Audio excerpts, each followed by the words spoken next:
You are listening to Fantha Tracks. Rolling. Roll. Don't use any of this. Don't tell Okay, me. carry 3. Hi.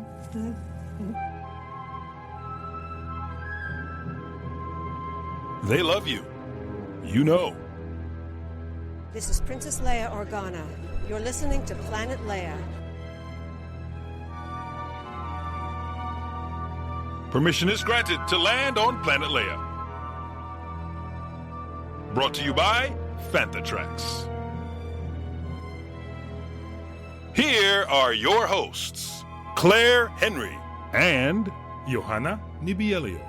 Hello everyone and welcome to episode 2 of Planet Leia. My name's Clair Henry and I'm joined by my co-host, Johanna. Hello, and I'm coming in from Falun, Sweden. It's been a great start to the new year. Oh, yes. And we felt that it would be remiss of us not to have our first episode of 2022 celebrating the start of the Book of Boba Fett. It was episode 5 yesterday, and I'm really glad that we waited because that was quite a ride to see episode 5. Absolutely. I think this has been a slow burner of a journey so far, but a pleasing one for the pair of us. And it culminated yesterday with the 2 Mandalorian worlds crashing together, and the Mandalorian and the Book of Boba Fett seem to be destined to take a path together, which will be very interesting to watch and see where it rides. Yeah, now I feel like, when they started to talk about the Book of Boba Fett, there was this talk, this is season 2.5 of The Mandalorian, and now you really start to realize it's okay that the Book of Boba Fett is a bit slow, because it is really, at least to me, it feels like this is the setup. We'll see what happens in season 3 of The Mandalorian. Yeah, I have to make a confession that on my husband's behalf, I have to say, not mine, that he didn't watch it from the start, and he only began to watch it last week. And so he wanted to do a bit of a catch up. And so what we did was we watched the first 4 episodes back to back. So it was basically an extended Star Wars movie, and to watch it like that, the pace then didn't seem as slow, or the build up over the 4 hours that we watched certainly flowed better. I'm not sure I'm patient enough at the minute to wait each week, and especially after yesterday's one, definitely not. And I should say, I have my experience with watching Boba Fett is that I'm actually doing it with my fiance, and he has never seen Star Wars. Well, he saw the prequels back in '99, but basically he doesn't like Star Wars. I still haven't gotten him to watch one of the films with me, but I haven't forced him. Every Wednesday we need to see Boba Fett, so it seems to be working quite okay, or he's just polite and telling me it's good anyway.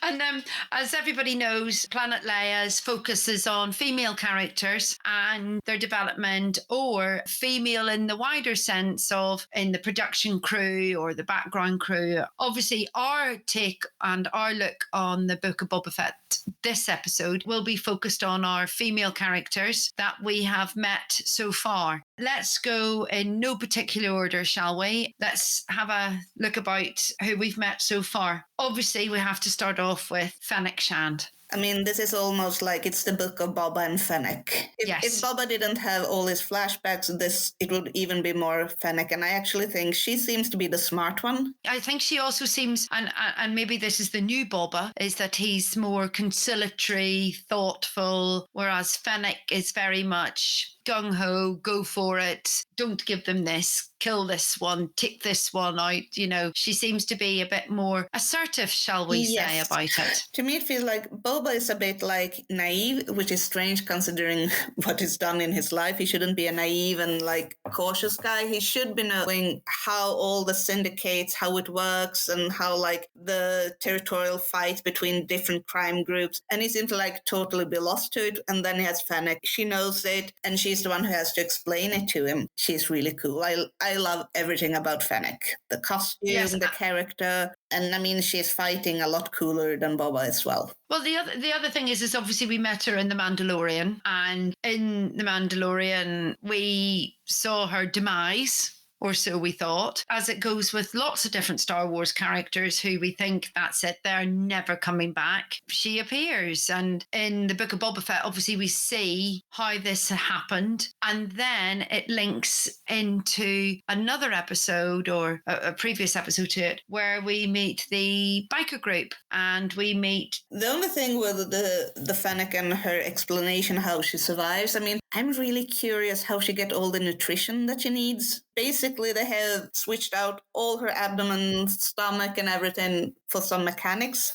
Does she need to eat? Well, particularly when there was that banquet scene, wasn't there? When they were in the palace together and all this food was being brought out. And she did seem to be eating it. Or does she stand behind, look around, and then hooks up to something, some nutritional stew or something that goes straight? I mean, she needs nutrition for her lower limbs since they are actually, they are not mechanic. And it seems like, how does she get the energy from the top part to the bottom part if it's just mechanics in between? Does it go through tubes and then it feeds through?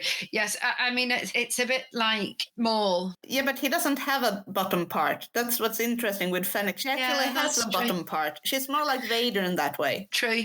And we do know that he used to go off, didn't he, into his pod. And then, of course, that leads us quite nicely into Drash and her crew of modified people and how they like to modify themselves. I thought that was quite funny when Boba Fett was talking to the one who had the modified eye. Keep an eye out for him. Oh, sorry, I didn't mean to say that. So that was quite funny. I'm going to say I like the nod back to American Graffiti with that crew. I can understand. I mean, I've seen the criticism about that it was too shiny and look too new, but it didn't really bother me because I can really imagine how a street gang, they want to stick out. How did they do it? They keep everything new and fresh when they are on a planet that's really banged up. And from that, they assert their authority on it and their fear factor because they are so different. They do stand out, don't they? I feel that their characters, and Drash in particular, I think... You know what they reminded me of? It's like, I remember reading an article, it's a pretty long time ago now, but there is this dandy culture in Nigeria where people who live in the slums in Lagos spend all their money on looking like dandies, and they look so perfect. They look be stepping from the runways in Paris, and it's like, this is a street gang. They are probably exactly the same. They're spending all their money on getting new things that don't really fit in because they want to be. And they wear their smart suits, their smart shoes. Yes, I've seen that. I watched a documentary actually about that many years ago. Yeah, I think you're right. I think it's probably sort of that sort of influence is, hey, look at me. I'm smart. I know what I'm doing, and I'm something else than all the muck and dirt that's around here. I'm on a different plane. And the irony being that Fennec wasn't particularly keen on bringing them on board, when actually she's probably the leader of the gang, if that makes sense, in that, she's been through their process, she's gone through it, and she's doing it. So I have to say, the whole link between them and Fennec, I've really, really enjoyed. I think for me, the thing is with Fennec is that, she has partnered up with Boba, but I don't think she's really ready to be in a true, team. She's still all for herself. She wants the money now. She has teamed up with Boba and bringing even more people in. Could get complicated unless you really hire them just as the muscles. It's going to be an interesting one to see how the Mandalorian and Fennec pair up together, given what has happened in the past with them. She is a mercenary. She's one of the best, isn't she? She's this master assassin. She was left for dead, and where's she going to be taken? I'm really interested. This season is about Boba's journey. She hasn't even started that journey yet. She's still in the bounty hunter, a super assassin mode. There is so much potential for her to find something else if she's looking for community or whatever she does, because I do have the feeling that even if she has teamed up with Boba and she says that she doesn't owe him anything anymore, I have a feeling that it's still not really built on trust. It's built more on the fact that he's paying her. Is the loyalty there? What will happen next? I think it's going to be an interesting one. Hi, this is Julie Dolan, the voice of Princess Leia, and you're listening to Fantha Tracks. It's your only hope. And speaking of loyalty and dastardly deeds and on all the rest of it, shall we move swiftly on to Garsa Fwip? Yes. Twi'lek, who runs the sanctuary in Mos Espa. And if you look at the sanctuary, I mean, it's not strange that you have a street king because the sanctuary looks really posh and clean. It's very glossy. Yeah. But I get the feeling of the musical Cabaret from it. I also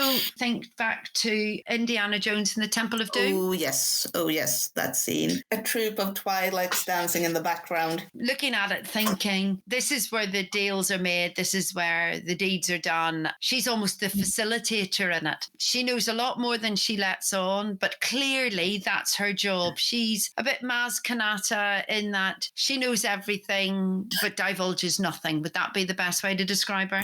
Actually, when it comes to the aesthetics of the sanctuary, I'm thinking quite a lot about Dryden Voss in Solo.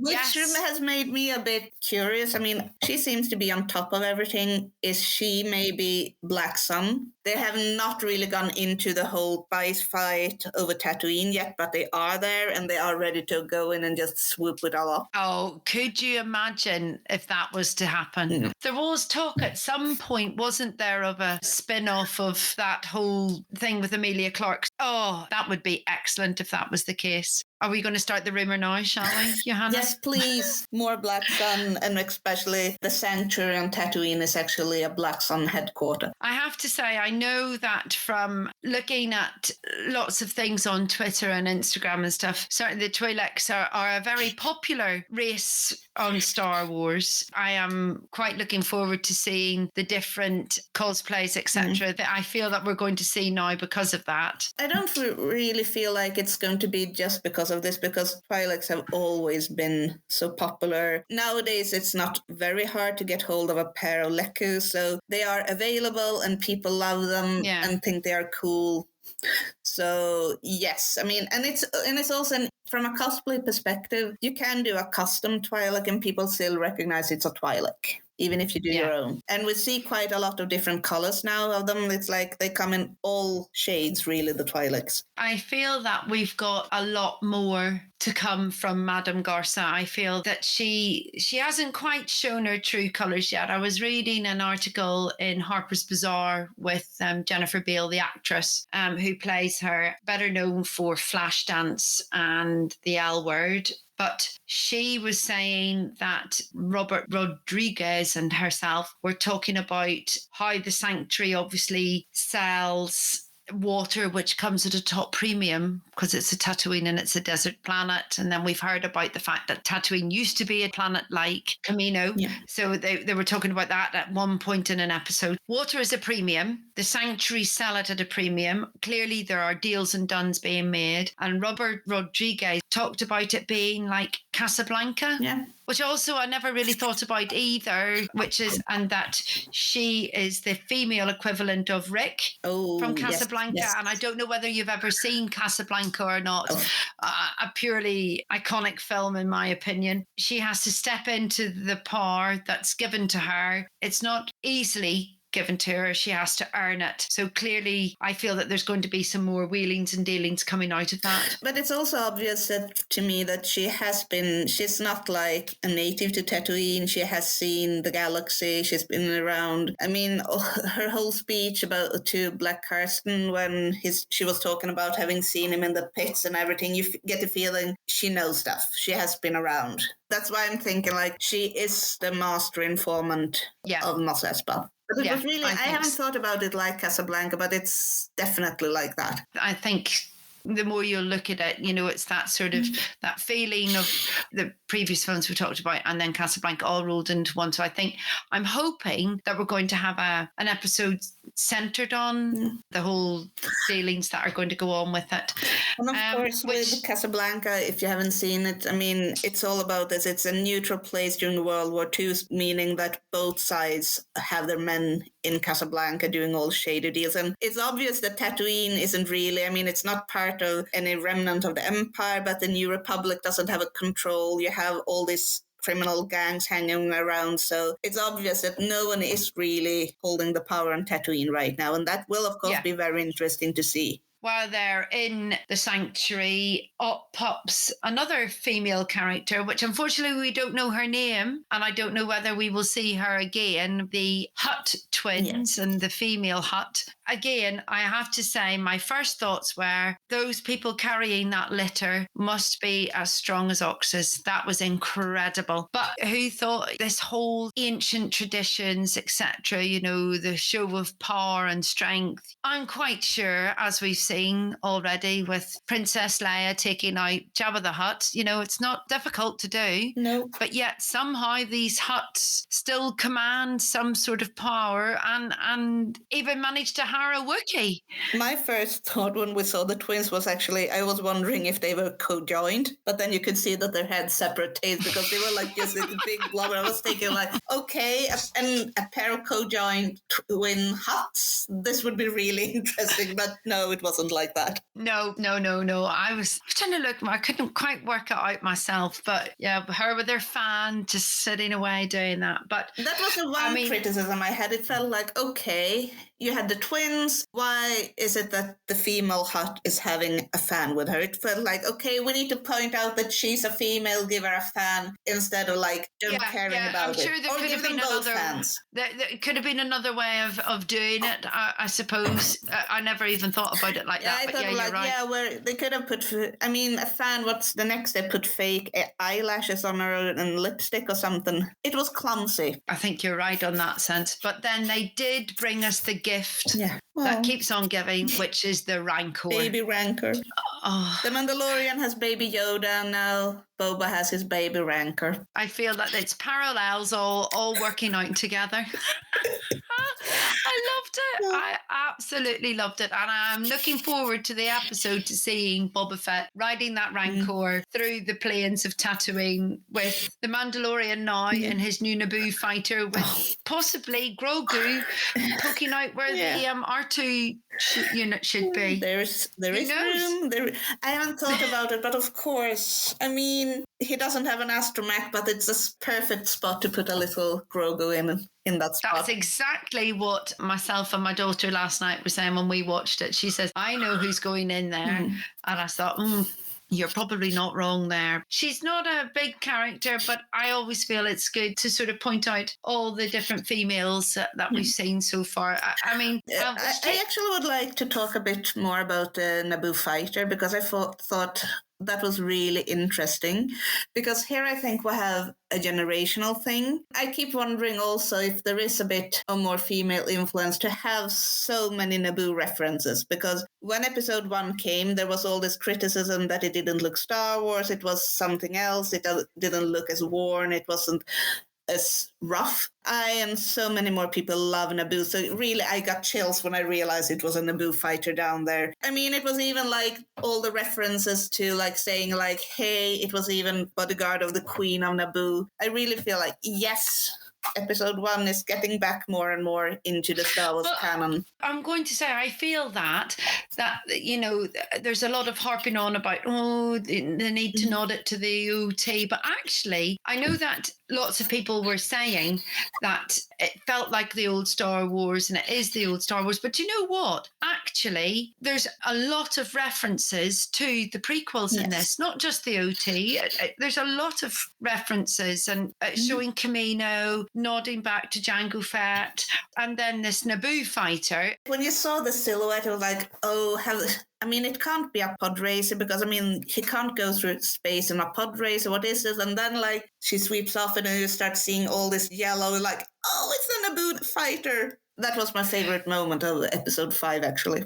And the whole getting it together and sorting it out. And I feel now that it's a good time for us to welcome back Pele Motto. Oh, yes. I know that you're very excited about this. I was really excited because up until episode 5, I felt with the whole series of Book of Boba Fett, you have a lot of female characters. They are interesting, except for the Hutt twin.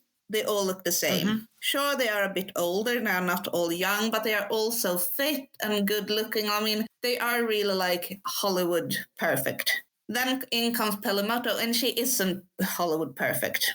She's a great character, and she doesn't do it on her looks. I was so happy to see her back because I was starting to get annoyed with all the perfect women in the series, because, I mean, the men are much more allowed to not look as good and Hollywood perfect as the women, but now we finally have a character. I like her. I like a character. I like that there is place for like a middle-aged woman who doesn't have to look perfect in all makeup and revealing clothes. She's actually a really good mechanic, and we need that as well in Star Wars. The whole episode lit up when she was doing her stuff. I mean, at some points I was laughing with her about all the different things and everything that was going on. But you know, wonder how dangerous womprats are.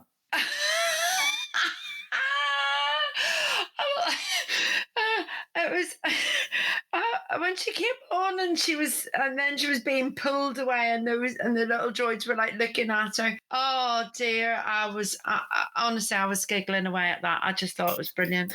I mean, in a way, she is really a comic relief, but I still like it. It would be maybe too much to do too many scenes with her and like whole episodes, and she's caustic. Her humor is caustic. It's not twee, and it's raw. It's a bit sarcastic. It's a bit caustic, and I quite like that. I would say I probably relate to that quite a lot. You know, I'm not a smooth talker. I'm a bit sarcastic. I have to say I am a woman of a certain age and just a little bit grumpy, and I have a lot in common with her, I feel.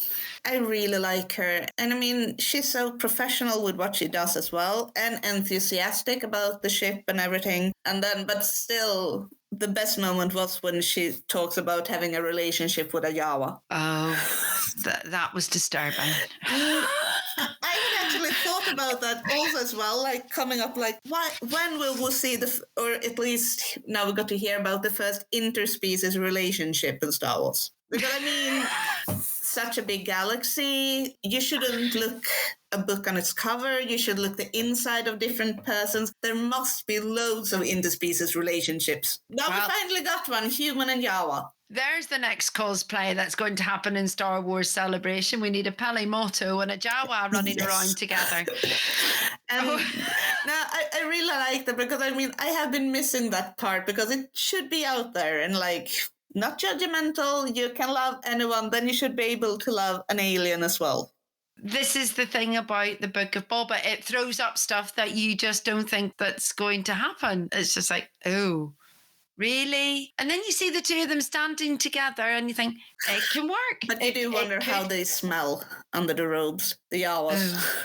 I mean, to be fair, probably the same with Peli, to be honest. Yeah. She's a rough and tumble type of woman, isn't she? She's not she's not backwards about coming forwards, that's for sure. So actually, and there you actually have another female character. One of the Jawas in the series have been obviously female, or rather have had at least a chest, which we haven't seen before. As a costumer and a cosplayer, that was quite a big... I've had a problem. I have a Jawa as well, and I have an ample chest. And I've had the comment like, oh, that's obviously a female Jawa. And I'm like, okay, I need to like try and tighten everything down so it doesn't look good. Not anymore. Now I can be the female Jawa. It's okay to show that you have some curves under the robes. I'll tell you what, if you do the Jawa bit, I'll curl my hair, I'll put on a pair of overalls, we'll walk about together. Yeah.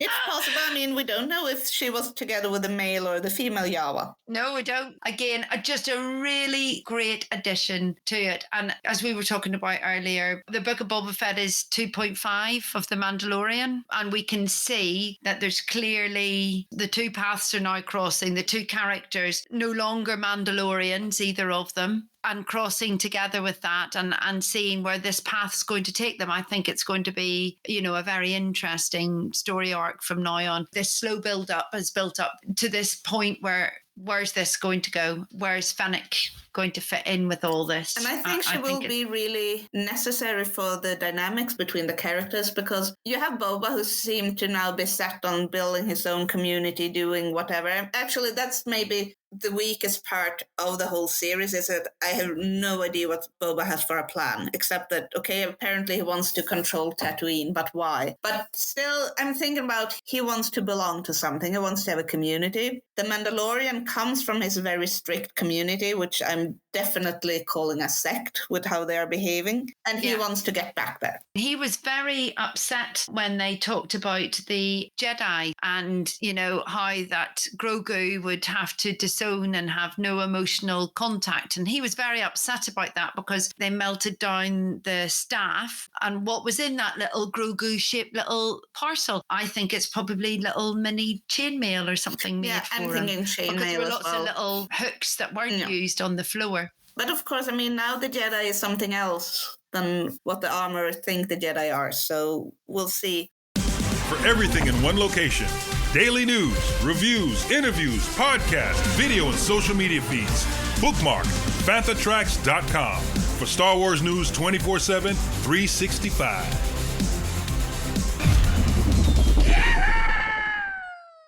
Then you also have a setting up there. What will happen in Season 3? Will we see the return of Bo-Katan and her quest to get to Mandalore? Or will it be more like how Din Djarin wants to get back into the good graces of the armorer and belong to her little group? And again, and that leads us into our next female character that we've seen in the Book of Boba Fett, the armorer. Great to see her back. Honestly, when I was watching it last night, it actually made me realise how much I did enjoy The Mandalorian, because when The Mandalorian appeared and then when he started to follow the pathway through to get to the armorer, honestly, I was like, yes, she's back. Brilliant. So again, I think she's a great character. I think she's a great character, but I don't like her. Oh, no. Why not? Because she's a religious fanatic. So it's an interesting, and she's definitely her opposite, and her telling the story about Mandalore and Night of a Thousand Tears and how Mandalore gets crushed, and her total different view of watching Bo-Katan, but it's still, she's a religious fanatic. I never even thought about it like that. You see, I just thought she is somebody who was trying to carry on the traditions because the traditions were being lost. And Din Djarin is desperately trying to be like that and trying to carry it on. No, I always seen her like she has gathered up this little group after the fall of Mandalore, and they are so under so much stress because they are threatened from all direction, and the only way to survive is like to build up even higher walls and build up their little community with this is the way, don't remove your helmets, then you're not a Mandalorian, and it just gets worse and worse and worse. It feels so classic. Is that because you don't like following the rules yourself? But it's such a classic, and I mean, that was one of my favorite scenes from The Mandalorian when Din meets Bo-Katan and her group, and like, oh, he's one of them, and like, yes, he's one of the crazy people. Brilliant. I never thought, honestly, I'm thinking from a more traditional point of view where it was, these are our ancient traditions and we'll try to carry them on as much as we can. But I suppose in a way then they haven't moved on, have they? They haven't embraced the changes. They haven't tried to make it work like that. You see, I was looking at it from a more romanticized point of view. It's a sect of Mandalorians. Yeah, and I think probably we've got more scope coming ahead with that, and maybe we'll see that as we progress, because ultimately Din Djarin still has the black saber, and that's also the dark saber. So where's that going to lead to? So I mean, that group, they are crazy. I mean, there are 3 of them, and she's still let's fight to the death to see who gets the dark saber. Like, and then it will be down to 2. How smart is that if you want to rebuild the whole Mandalorian culture?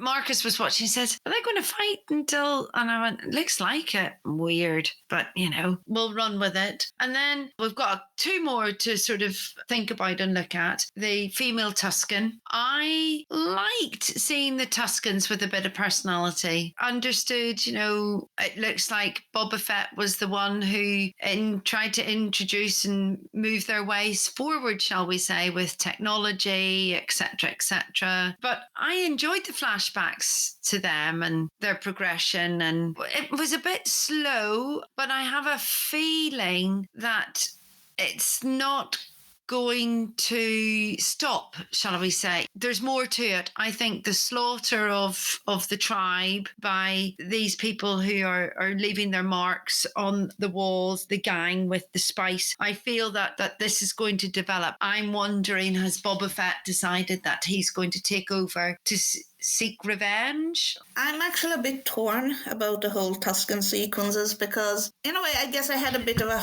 hard time to accept that they are so different from the traditional view of what we've seen of the Tuskens. Yeah. In the whole costume, and I mean, they're black and things. I definitely liked what we saw from their culture and how the whole gaffi stick was made, and that there are definitely things. I'm still not sure what I'm thinking about it, actually. Then, of course, there are some things that I like that, to me, harkens back to the old legends canon about the Tuskens, where there were no difference between men and women. They were all the same. You didn't know if it was a man or a woman, so it was a bit... I think there is some story about how proposals in the Tusken community could be quite interesting until they actually knew that they would be good for each other. Also because all the humans had been adopted into the Tusken's tribe. So you first had to know that in the end that you had someone from the right sex and the right species before you could go on and get married. So I like that in a way that, all Tuskens are the same. It doesn't matter if it's a man or a woman. On the other hand, I think the Tusken females from Attack of the Clones look so cool, so I am missing them a bit. I quite like looking at the traditions and the story and the background to it all. And in the back of my head, the thing that I kept thinking about was when Anakin went out into the desert for his own mother and things like that, the parallels there. And it was just like, again, another link back to the prequels. Dave Filoni and the crew have been very thoughtful about that. But of course, that makes me a bit like when people... So now you get upset that Anakin killed a tribe of Tuskens. Because now you've gotten to know them. It wasn't like you missed the total point of the fact that, okay, he was a bit upset, but it was totally excessive to wipe out a whole tribe, even if they had done what they had done to his mother. Yeah, and the parallels, etc. Well, I think we will discover more about them, shall we say that? And I mean, again, that then leads us on to Boba Fett when he went to the outpost to speak about this train and strike a deal, etc. We meet Cammy. Yes. Another female character who I did a bit of research on her. And again... It's a really long story back. I mean, hugely so.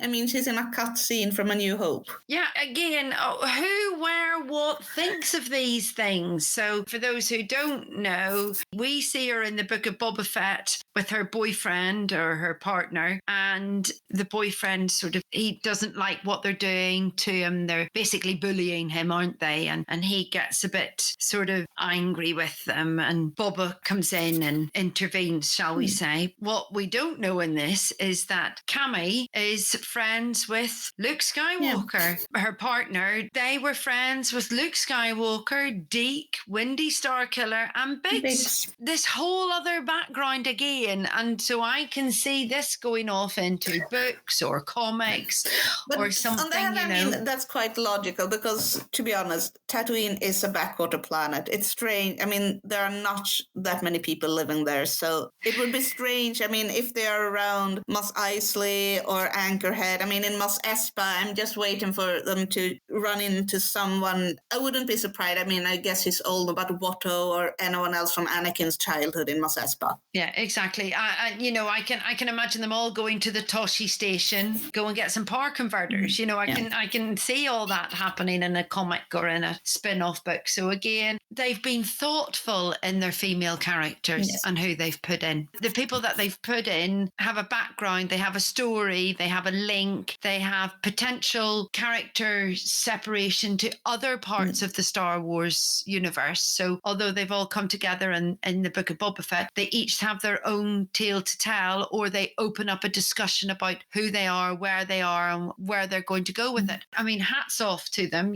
When I sat down and I did my research on each of the characters, there's a lot of scope. And that's also why I feel like the whole Book of Boba Fett is just a big set setup for all these stories that can go in a lot of directions. And maybe we won't see TV series of it all. That will probably be The Mandalorian, but there is so much to discover about the underworld on Tatooine and what's going on there. And lots of split ups of books, etc., and where we need to go. And of course, then Lucasfilm Limited have included females in the production and the direction of it. Of course, everybody knows about Bryce Dallas Howard, who directed episode 5. She needs no introduction to the Star Wars universe. She has a big link to it through her father. I think that we need to acknowledge that episode 2, where we meet the mayor, we meet the twins, we meet the Wookiee, and the flashback of how Boba Fett becomes a Tusken is also directed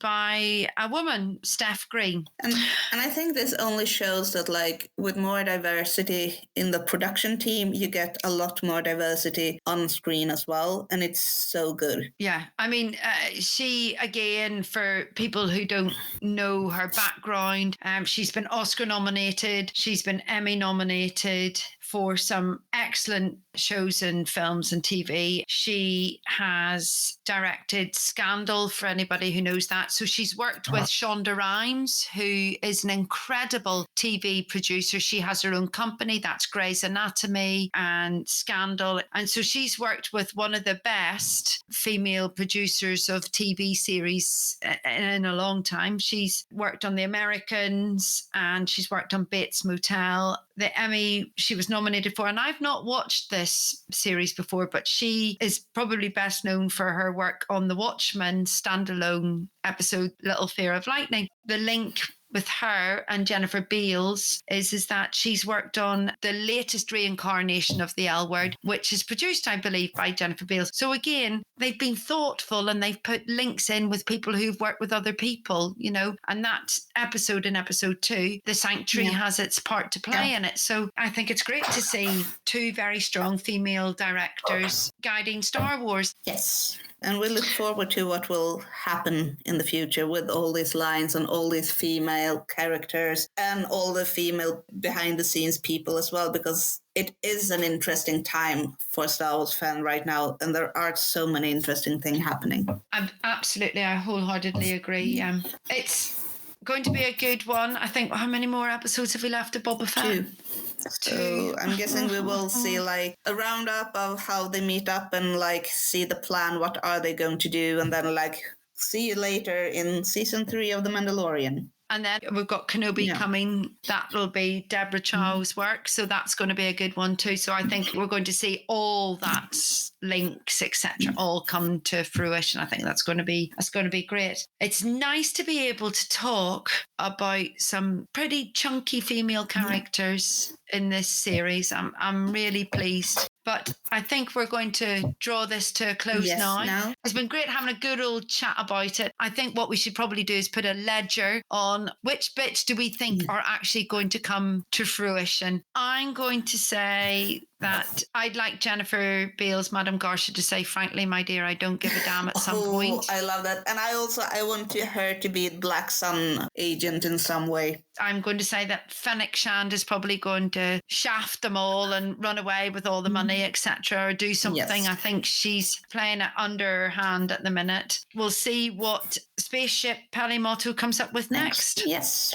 Of course, we are really interested in hearing what you, our listeners, are thinking about this as well. So I just want to finish with saying that thanks for listening to Planet Leia. If you want to be a part of the action and stay updated on all the latest Star Wars news, visit FanthaTracks.com or check out the free Fantha Tracks app through the App Store to follow us on your mobile device. You can reach out to us and send in your listeners' questions by emailing radio@FanthaTracks.com. Comment, like, and share on any of our social media feeds at Fantha Tracks, and be sure to subscribe, leave a review, preferably a 5-star one, on Amazon Music, Audible, Apple Podcasts, Google Podcasts, Spotify, or your podcatcher or smart speaker of choice. And as always, thanks to James Sample for composing the Fantha Tracks intro and our Planet Leia opening music, and to Mark Daniel and Vanessa Marshall for our voiceovers. Remember to tune in to our weekly Fantha Tracks news show, Good Morning Tatooine, live Sunday evenings at 9 p.m. UK, 4 p.m. Eastern, and 1 p.m. Pacific on Facebook, YouTube, and Twitter.